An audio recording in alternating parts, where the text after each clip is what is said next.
All right, I'm going to call this City of Norco City Council regular meeting to order at 6:02 p.m.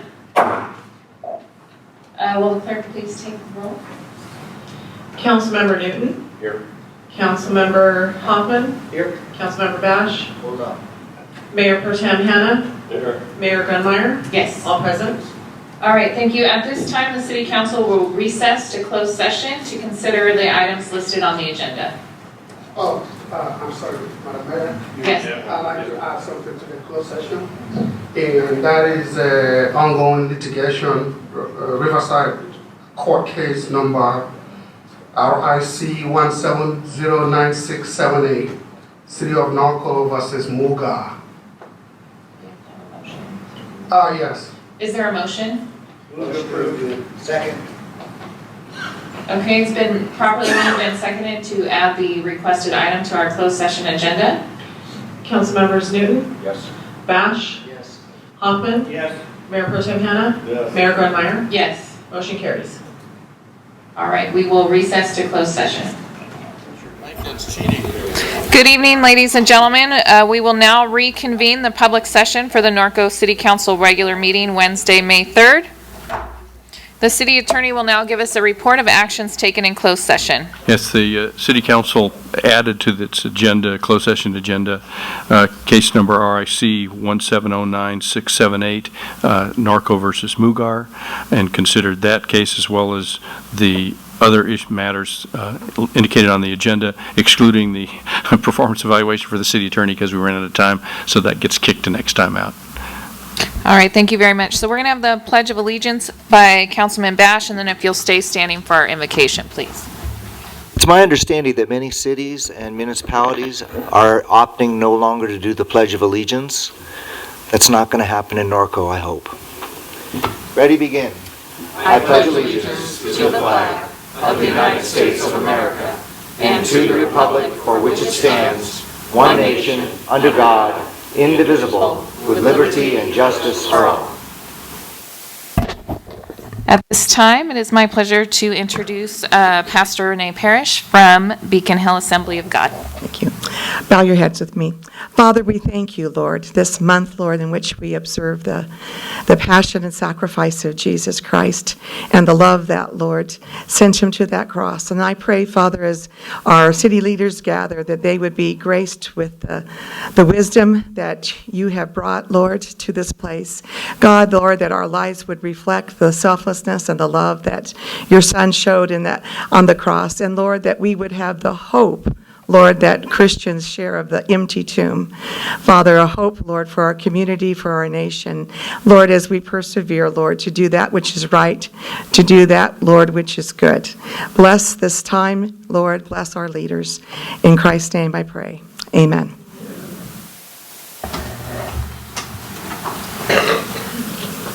Thank you very much. At this time, we're going to do a proclamation for Donate Life, so we'll do that at the podium.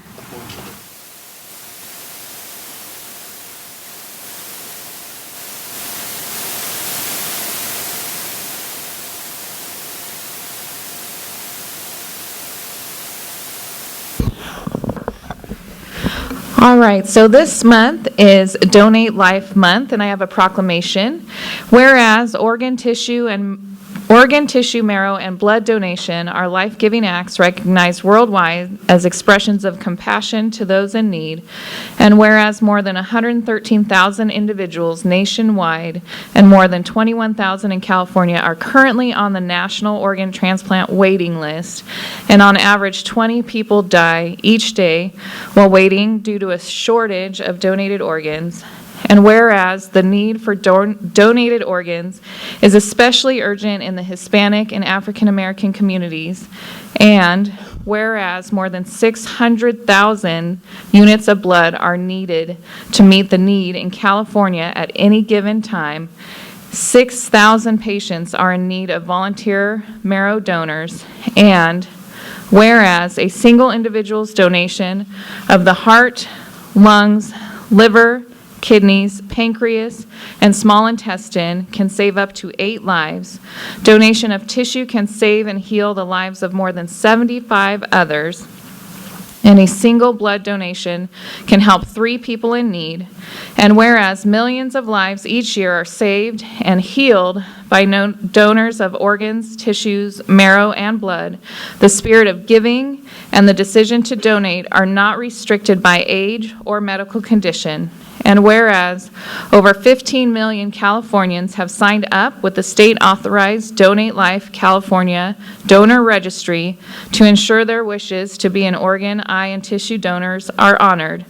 And whereas California residents can sign up with the Donate Life California donor registry when applying for or renewing their driver's licenses or ID cards at the California Department of Motor Vehicles, now I therefore, Robin Grunmeyer, Mayor of the City of Norco, on behalf of the City Council, in recognition of National Donate Life Month, do hereby proclaim the month of April 2019 as DMV Donate Life California Month, and encourage all Norconians to check yes when applying for or renewing their driver's license or ID card, or by signing up at the Donate Life California website. Thank you.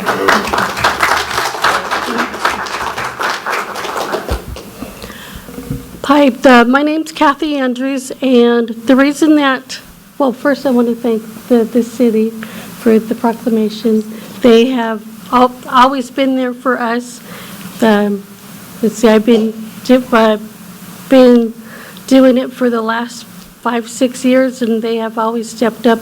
I just, send them the information, and they say, what day can you come? So, Norco is, they're right there for us all the time. And the reason that I am so passionate about organ donation is my son passed away March 1st of 2012. He clocked out of work and he got in his car, and within 12 minutes he was in a car accident and he passed away at the scene. So he was able to donate his corneas, his veins, bones, and tissues. So he let 2 people see. So I think that's, 2 people are saved because of my son. So I think that is really wonderful that they get to see, maybe their family, for the first time or whatever. And I hope they're traveling, because that's what my son wanted to do, was to travel. And we have a run walk that's at April 27th. And it's a Donate Life Run Walk. And it's a celebration of life that day, of all the people who have said yes to organ donation, and for people who have received an organ or tissue or whatever they have received. And I have met so many wonderful people that are donor families and recipients that they are so grateful. On the ones who have received, they go out and they tell their stories, because they were on the brink of death, but because somebody said yes, they are alive today and they get to spend more time with their family. So I'm asking you to go to the DMV, and one of my good friends, Cindy Robinson, she became one of my dear friends through all this. She's there, and she'll be happy to mark it down for you that you want to be a donor. Or as my son did, he went on Donate Life California and he signed up there. So I just want to thank you guys again, and for all you guys do. I really appreciate it.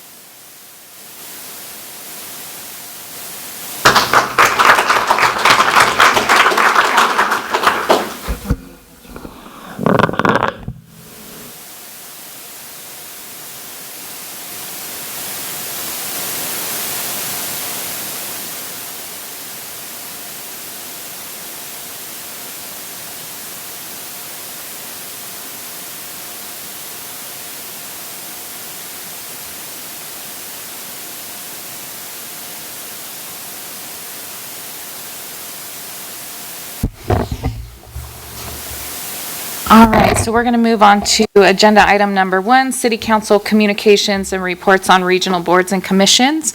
So we're going to go ahead and start with Councilman Hanna.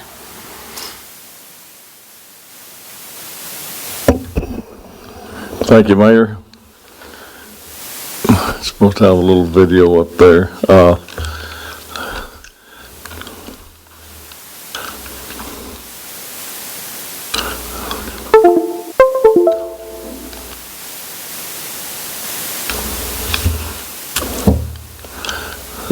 I'll start out with RTA while we're waiting on them. Ridership continues to rise, and on the one bus route 200 that goes from San Bernardino to Disneyland, it's up to 16,000 plus riders every month. Not just people that go to Disneyland ride the bus, it's people that are going to work both directions, coming out here to work and going down there to work. So it's really been a takeoff on that particular route. And with NART, we did a display Sunday at the Backcountry Horseman's Rendezvous. And did you find that video yet, Matt?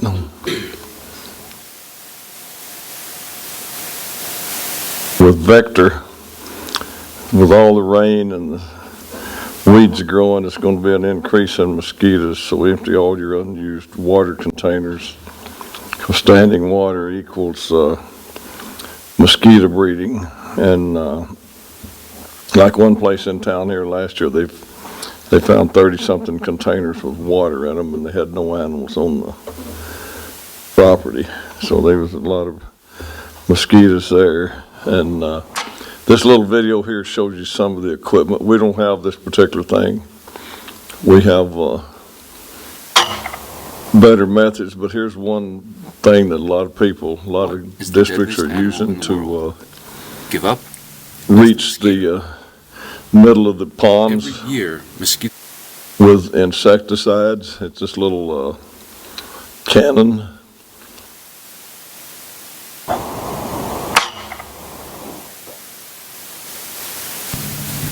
What is the deadliest animal in the world? Give up? It's the mosquito. Every year, mosquitoes kill over 700,000 people. That's more than all other animals combined, including humans. Introducing the mosquito mortar. The mosquito mortar is an air-powered cannon that launches mosquito control shells hundreds of feet into the water where mosquitoes grow. The shells are made of water-soluble plastic that shatters or dissolves quickly in the water, releasing the mosquito control products and killing the mosquitoes. Most mosquito control is done by hand or by aircraft. The mosquito mortar was designed to treat areas that cannot be reached with conventional methods. What about areas that are too large to treat by hand, or communities that can't afford aircraft? The mosquito mortar delivers mosquito control to areas that were once untouchable. I'm seeking the InfiMakers Award so that this cannon can be constructed out of industrial strength materials, improving the durability and safety of the cannon. I also want to increase the operating pressure so they can reach greater distances. And finally, I want to find a way to mass produce these mortars quickly and inexpensively. By increasing the range and availability of mosquito control, the mosquito mortar will improve human health and comfort. Like I said, we don't have that particular item. A lot of the districts do. We're in the process of buying a drone, and 3 of the technicians out there have already gone to school to learn how to operate the drone. That way they'll be able to get to the middle of those ponds and stuff like that. And the mosquitoes this year, like I said, they're expecting a big outbreak of them, and there'll be West Nile and malaria and everything else hit with us, so be careful. RCTC, this should be the video of the construction recap on the I-15 freeway that they've been doing.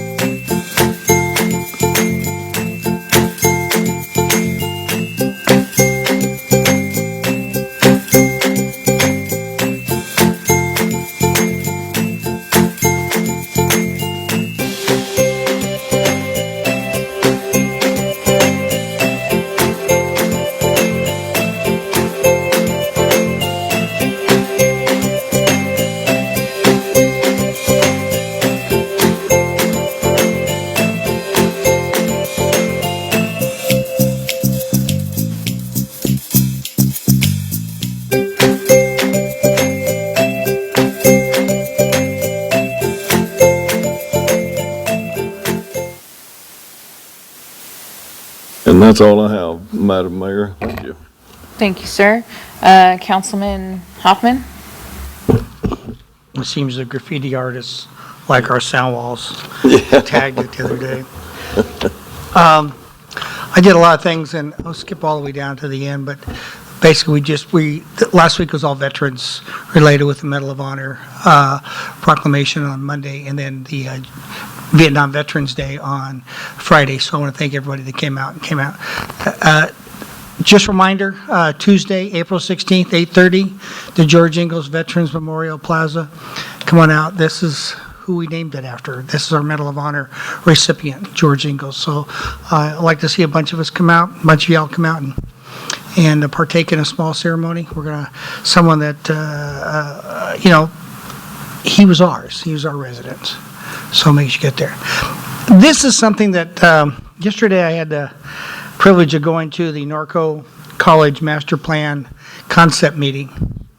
And this is part of their slideshow. And this is available online on a webpage, the Norco College Master Plan Concept. If you punch it up, and it has everything on here.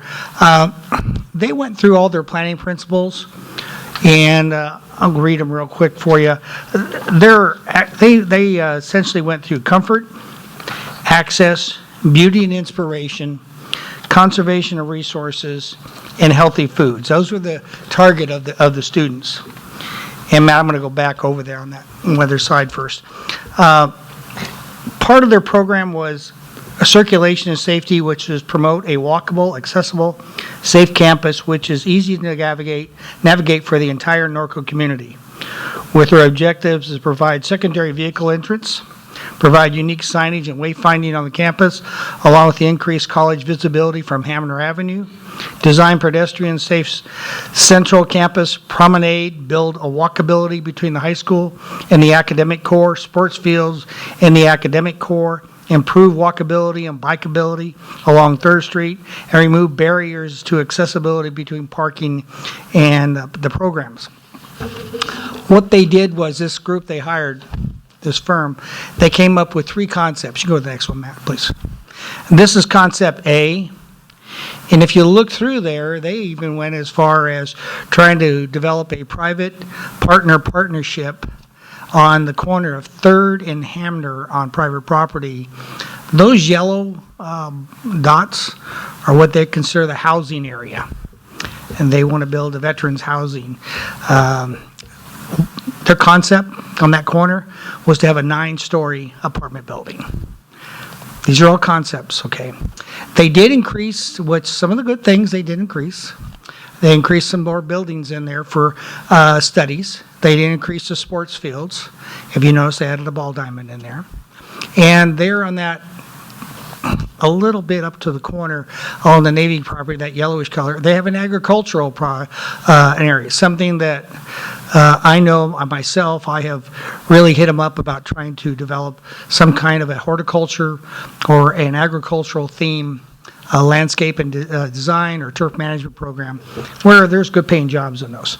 So they've incorporated some of that in the concepts. They also came up with the idea that they need their secondary access, and that is Lambton Lane that they want to open up. Again, this is their concept. Let's go to the next slide on that one. This is their Plan B concept. Again, that yellow strip over there, that's, if you look out back here or along our fence, that is the yellow blocks are townhouses. They want to build these over 2,000 units, which is probably 2,000 beds for people. Again, they increase the sports field, which I like. The agricultural theme is over there. And they call this a needle type of a thing where see the quads all increase and everything in a line for that. Some of their concept is to put a mall type of a structures where you would incorporate a retail and schools and studies programs in there. It's aggressive and something they want to do. And we'll go to concept C. All right, this is called the Urban Edge. This is a little different. Again, they moved the fields all the way over back behind us. That's field over there. They, again, included the agricultural area, some more sports fields and an agricultural area, which means a garden. This is interesting where the diamonds used to be in those houses. If you look at the thing on the left, the lower left, those are school buildings with apartments or housing above them. They want to build 5 to 6 story buildings on those. That's their concept. And then that on the lower screen where that pink and those buildings are, that's a combination of retail and school, like a quad area. So those are 3 of the concepts they came up with. In that, and also they want to open up behind the school over here, Market Street for another access for the college. I put my 2 cents in on this thing, and whether it's good or bad, it's what I thought some of their concepts were. But I encourage you as residents to go there on April 30th between 12:50 and 2:50 p.m. on April 30th and May 14th in room 217, and take a look. This is their plan till 2030. But I really encourage you, especially for those of you that aren't here listening, is go to this website and take a look at what the information they receive from the students and somewhat of their advisory board on the direction to take. Like I said, I have my opinions on it, and I won't share them with you here because I don't think that's fair. But it's definitely something very different. But that's all, Mayor. Thank you. Thank you. The time of the meetings? 12:50 to 2:50. It's actually, they do a small presentation, and they're encouraging us, and then you go to the boards, and you do your input on it. All right, Councilman Bash. You can see what I attended. The March 29th, I attended the quarterly community, the League of California Community Services Committee. I'm going to touch on another meeting that I had. It's a little disappointing for me. It really hits home when I meet other cities that there is no other city, I'm convinced, there is no other city like our city in the state of California. I also walk away after I talk to various cities that are rural. We do things that they could only dream that we're doing of. They have water issues, they have park issues, they have sewer issues. Unfortunately, I'm on the Community Services Committee, and I had hoped we would talk about, our staff gives us time to have trails, historic preservation, the arts. There's all these things we do in our communities that if they do it for a couple of days, it becomes this big award-winning thing, and we're doing it all the time. Day of the Cowboy, all these volunteer things, our fair. And so I have to hand it to staff to say, just thank you. We dug ourselves out of the hole in 2009, and I know Norco's not perfect, but guess what? There's no other place to compare us to. The Citizens Patrol, all the things that we do for a city our size is actually ridiculously amazing. And I really want to thank staff for what they do. What's the next one? So Backcountry Horseman, which is very cool. I actually got to sit next to Mr. Stamey. He sat down right next to me, and I'm a huge fan. Conservation Authority, what's the next one? So the one I want to talk about is the Rural Communities Committee formation. As some of you know, what we're trying to do is we're trying to bond. We're trying to create, Ted and I are on the pioneering committee, and we're trying to create a organization of rural communities throughout the state of California. Most rural communities can't even afford to get to these meetings. Most rural communities, in fact, early on. Berwyn will remember when we had to pay for everywhere we went. We're fortunate now we have some funding for that. But they can't even get to the meetings, so they have no voice. So I was really excited about the different things we were talking about and some of the unique challenges that we have. Well, it went to the executive committee, and some of the comments, Jan Arbuckle, who's the president, who I like a lot, the president or the executive director has stated that first off, there's already 17 people on the executive committee who are from rural communities, but they talk about beach cities, so we're trying to get the definition of what that means. What is a rural community? And they're very concerned that the rural communities will go rogue. And they use SB1 as the example. And what that means is rural communities tend to be more conservative. So they're concerned that the rural communities would get together and we'd say, oh, we want SB1 to go away. We could have all gotten together and done that. So they're kind of not allowing us to form a caucus. The other thing they said is that caucuses normally have a LGBT, Hispanic, Black, and no offense to any of that, none at all. But we feel that our caucus is valid in that we have some unique things about our community that we're trying to protect. So maybe we're going to start with a workshop. But as I sat there, and Ted wasn't at this one, he's been at all the other ones, basically Norco, we're by ourselves.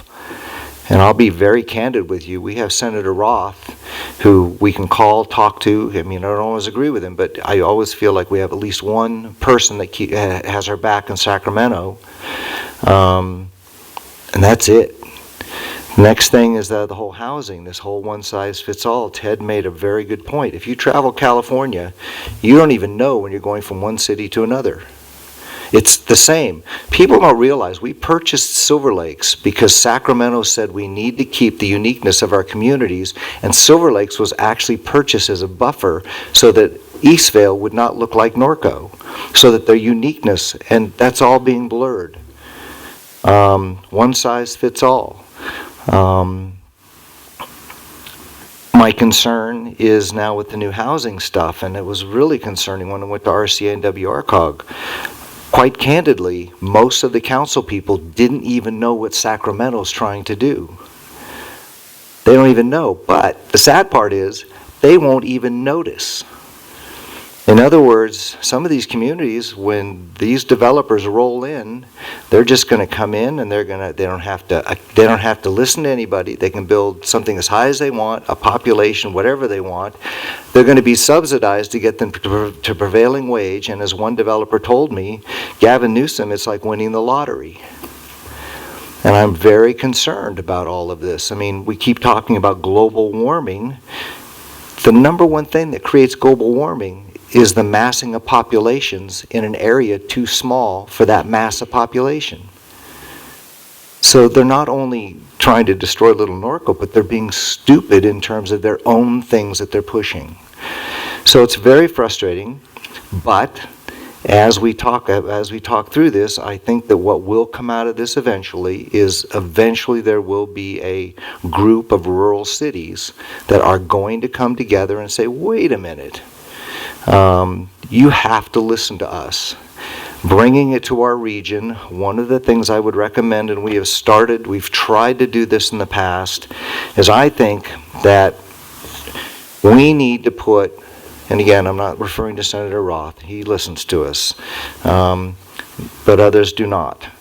And I think we need to either have the mayor and one other council person or our entire city councils, and I think we need to meet within our assembly district and maybe our senatorial district, Corona, Eastvale, Yarupa Valley, Norco, and the part of Riverside that's contained in at least 2 people, and actually have a public meeting where we really talk about stuff. I think that would be a critical thing to do. We used to have mayor's meetings. Berwyn and I mean, we went all the time to them. And I really think that we need to make sure that everybody in our region understands what's coming at us. Anyway, there's a lot more. As the council knows, I've sent quite a bit of stuff to them because there's just so much that's coming at us right now. And then the last thing is, oh, my poor notes. Anyway, you know what, I can't remember what it was, so it probably wasn't that damned important anyway, but I do want to leave with the fact that I am more and more grateful to our staff. I mean, you guys are doing such, I mean, the bean counting, the roads, I mean, these are things that they don't even know what to do. And so I'm very grateful for a city our size. I mean, the other part of this, and maybe we're tougher, is again, I'm going to steal from Ted. Ted said maybe part of the reason that we are so advanced is because we are surrounded by, personally, out of control growth. And so we've had to stave that off. We have had to be a tough little city. Council after council after council. And so, in all of this, I'm really proud of this community. And the goal now is we need to survive as the last standing rural Southern California city. That's my hope. Thank you very much, Madam Mayor. Thank you. Councilman Newton. Thank you, Mayor. Apparently, I've been a slacker the last 2 weeks. But tomorrow we'll have our Chino DeSalter board meeting, and I'll have something to report at the next meeting. Thank you. Thank you, sir. I don't have anything to report on. Those are the activities and things that I've taken care of the last couple weeks. So with that, we will move on to City Council consent items.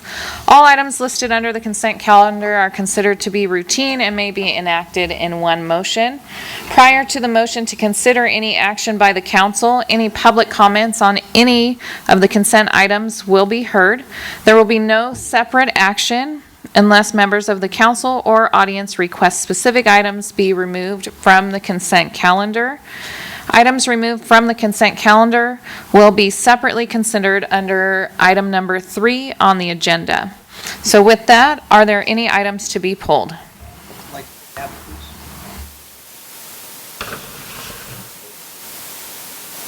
It has been properly moved and seconded to approve all items on the consent calendar except for item F. Please vote on this item.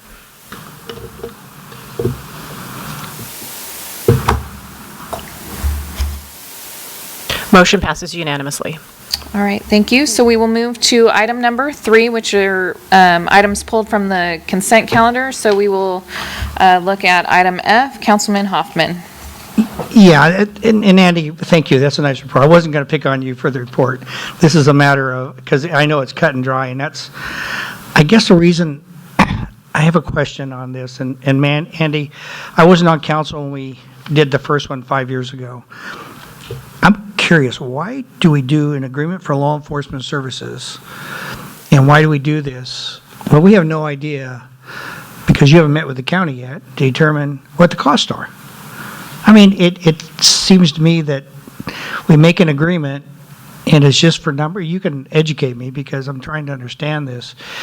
Is that when we ever have a contract, when Chad comes up here with his contracts for doing something, where Brian comes up with his contracts, even CAL FIRE, they come up with their weed contracts, there's a cost involved for an agreement. We do this as an agreement with blatantly no numbers and no ideas, and either Andy or Chad, but Andy can agree. I just, for the sake of education for me, if nothing else, why do we do agreement when we don't know the numbers? Well, as you know, we do have both fire services as well as sheriff's contract for police services. This agreement basically sets the parameters for them to provide services to us during a period of time based on the level of services that we contract for. As far as the cost associated with those services, those costs are provided to us on an annual basis. And during the course of every year also, we meet frequently with the police department to review those costs, how those costs are calculated and determined. And yeah, unfortunately, a lot of the cost that goes into the police services contract are personnel cost.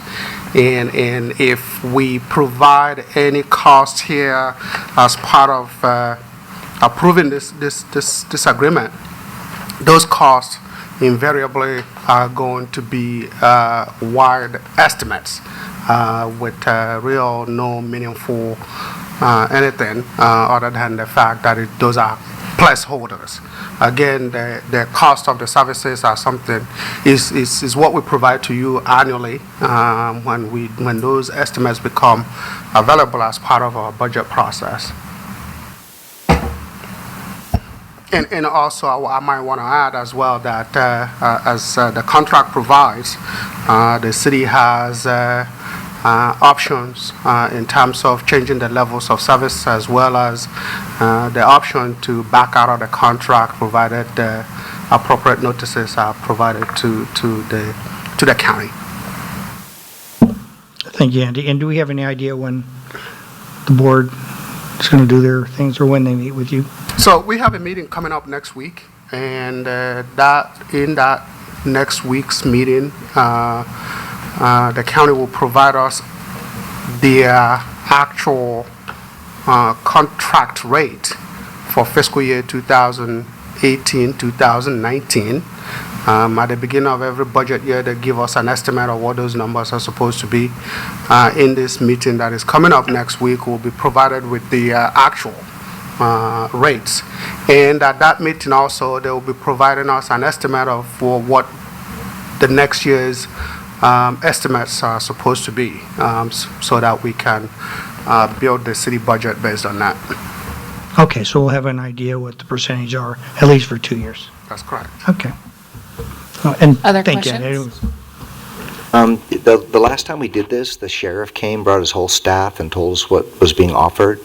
Is there a chance we can have that happen? Maybe make that request? It was nice because it helped us with the public, because it was an increase.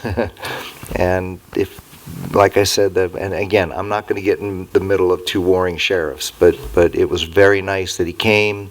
He had a presentation, he had staff talk, and it was an opportunity for the public to see exactly what services were being offered, if that's possible.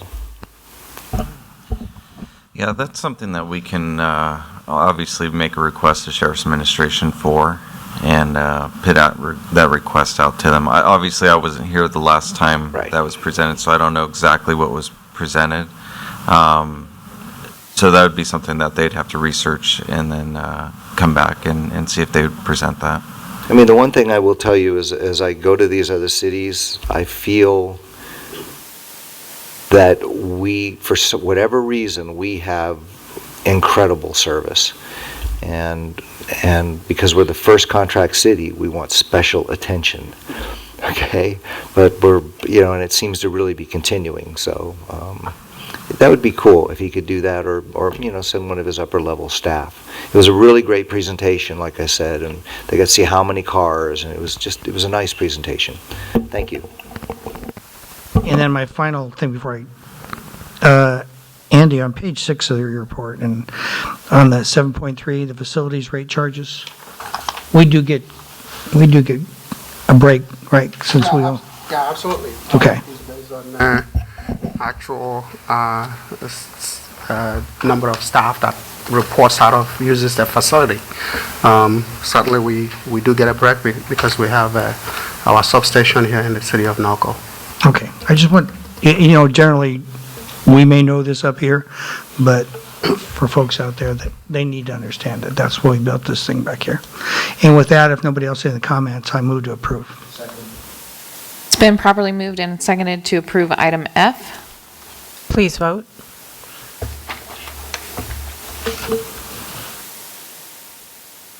Motion passes unanimously. Thank you. We'll move to item number 4, public comments. This is the time when persons in the audience wishing to address the city council regarding matters not on the agenda may speak. Please complete the speaker card in the back of the room and present it to the city clerk so that you may be recognized The Ralph M. Brown Act limits the city council's ability to respond to comments on non-agendized matters. At the time such comments are made, the city council shall not discuss or take action relative to any general public comment. Bill Naylor.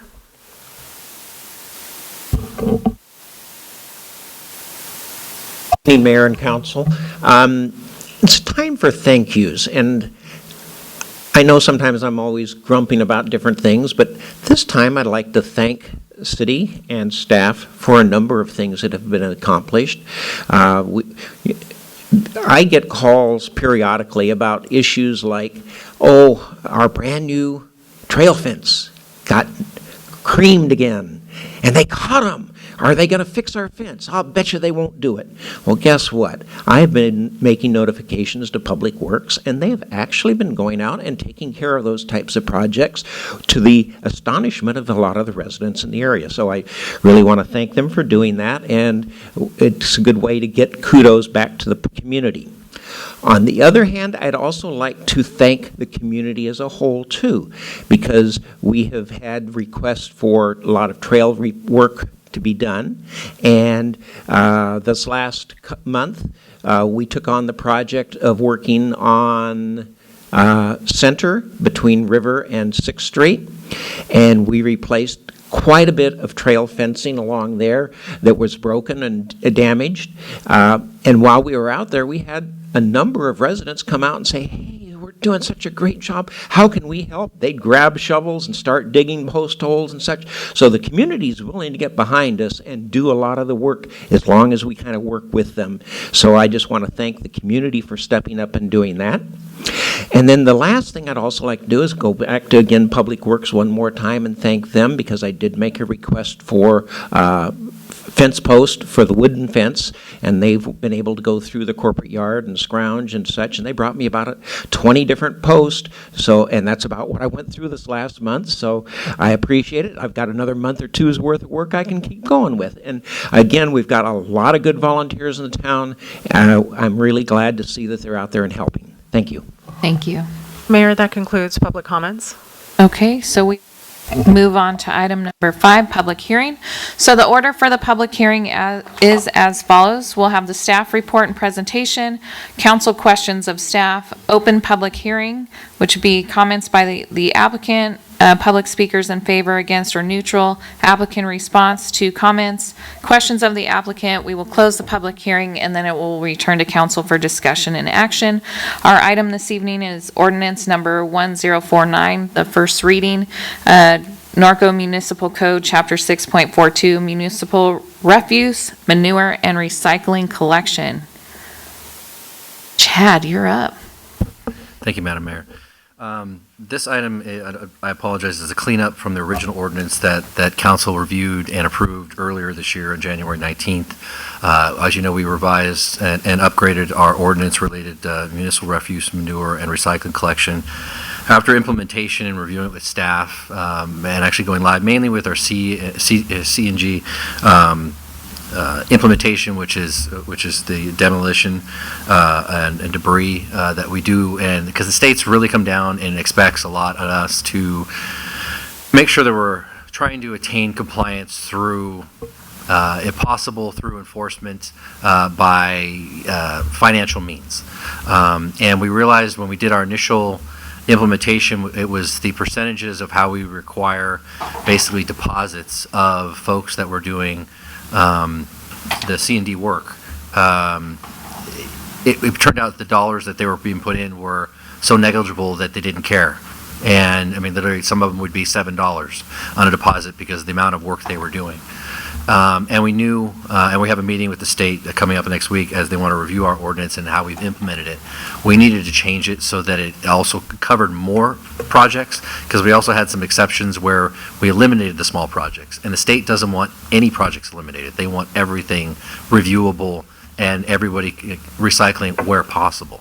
And so we realized that the best way for staff to implement is simply make any project that comes forward that involves demolition is that you will have a deposit requirement regardless of the size. It will have a minimum of at least, and what we're proposing here is $250, which again is refundable if they provide the receipt and material, indicating that the material that they had disposed of was properly accepted by an approved landfill and recycled.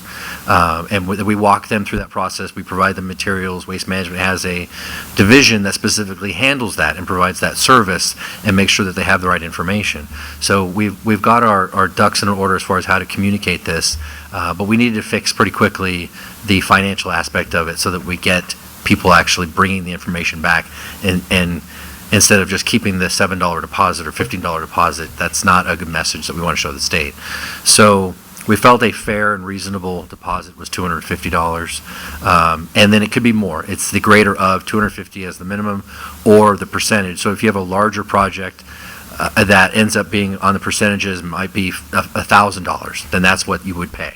But we at least wanted to, mainly for the smaller projects, get them to be participating and actively doing that. So with staff suggestions, we changed those requirements. We also added a couple things that they commonly get. One of them was an exception for pools. A lot of folks will demo a pool, and you're allowed to actually bury that material in the pool where it was and cover it with material. We felt that was a reasonable and acceptable way to dispose of those materials. They didn't have to be removed off-site. So they asked us to put that in there. So that was one of the changes that we did. Other than that, it's just those smaller cleanups, and that's what we wanted to do. And I've been happy to answer any questions you might have. Does council have any questions of staff? Councilman Hanna? Chad, excuse me, on these self-haul permits on manure where people build a container over there and then they get a permit to haul it themselves or have somebody else haul it out. What happens when they sell that place and some new person moves in? Do they have to come and see you and get a new permit, or what do they do? Yes, it's only, the self-haul permit is done to the person on the application, not to the property.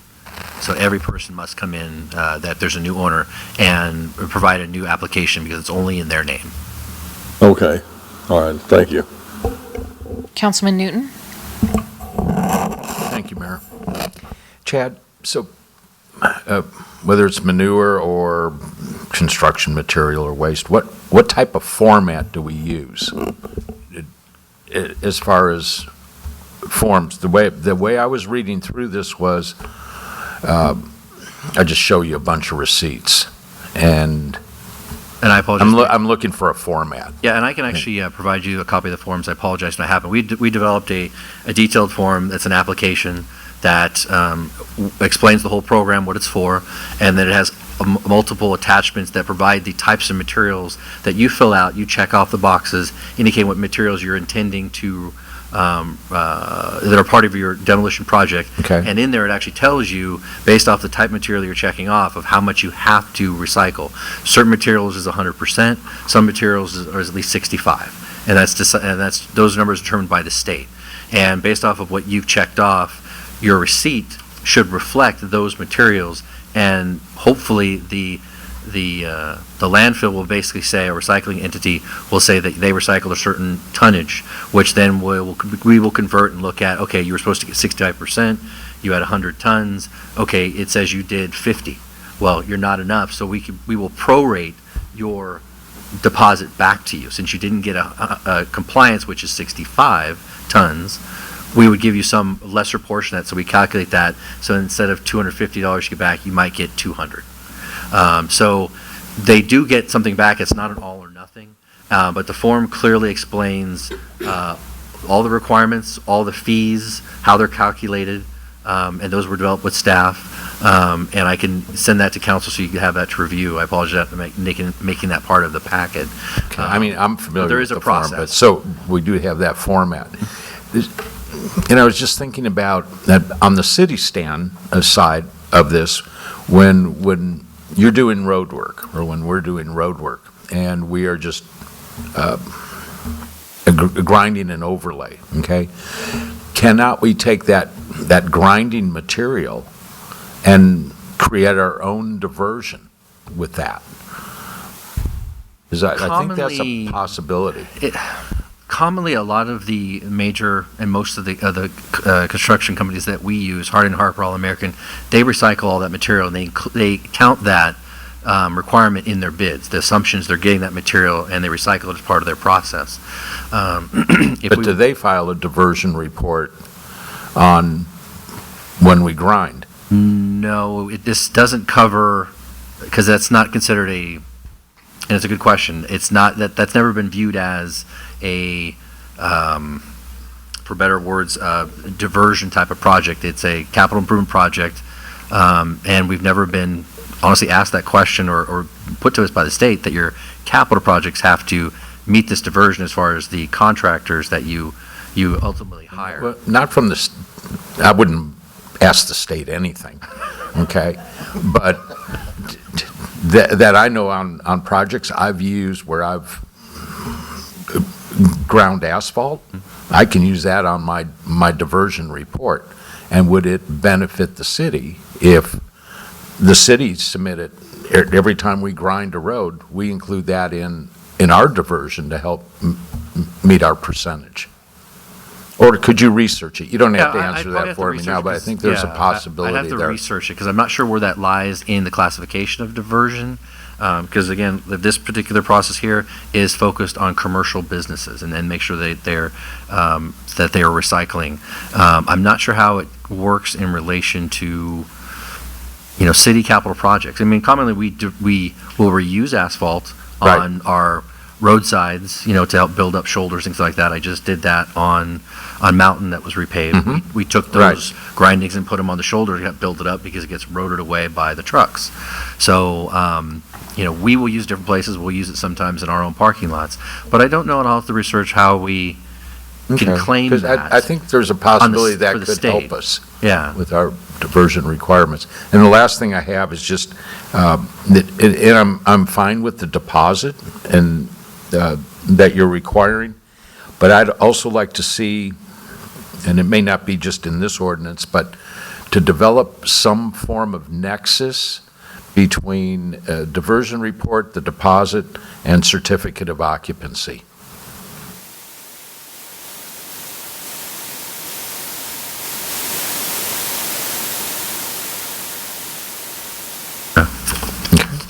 Thank you.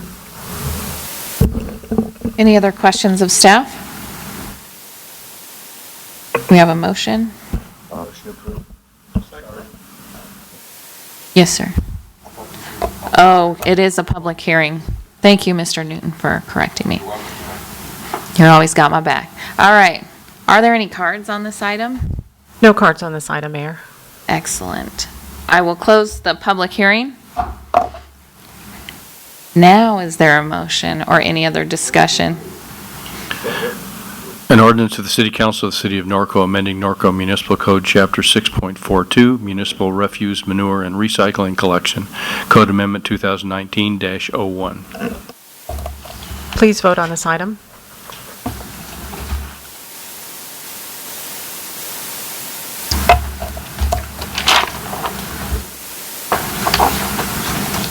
Motion passes unanimously. Okay, item number 6, City Council, City Manager, Staff Communications. We'll start with Brian. I have nothing. Nothing? No, you surprised me. I'm never first, though. Gina, got to change it up on you guys. Do you have anything? Chief? All good, thank you. Lieutenant? Yeah, just something that we're hosting at the end of this month on April 30th. Your Norco Sheriffs and Fire Department are hosting Pizza in the Park. It's a community involvement, informal gathering at Neil Snipes Park from 5 p.m. to 7 p.m. on Tuesday, April 30th. Come out, meet your sheriff's personnel, your fire personnel, enjoy some games, some pizza, and have a good time. Pizza in the Park. Perfect. Councilman Hanna? Councilman Hoffman? Your microphone. April 16th, Rose Eldridge Day. Come on, Brian. Senior Center. It's at 2 o'clock? 1? Okay, 1 o'clock. Yeah, but I already did George Nicholas. Okay. And just real quick, just so you guys know, this is something for all, because I remember Kathy Azevedo talked about this when she was going through this. For all your deputies, I'm glad they're wearing hats. For this here, driving a patrol car, driving a truck, driving whatever, you're driving around, the sun beats you up. It's a skin cancer. So take care of it. Wear your shades, put on your sunblock, wear your hats. Okay? Thank you.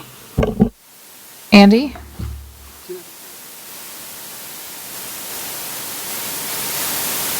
So we do have a study session 4 o'clock? 4 o'clock before the next city council meeting on April 17th.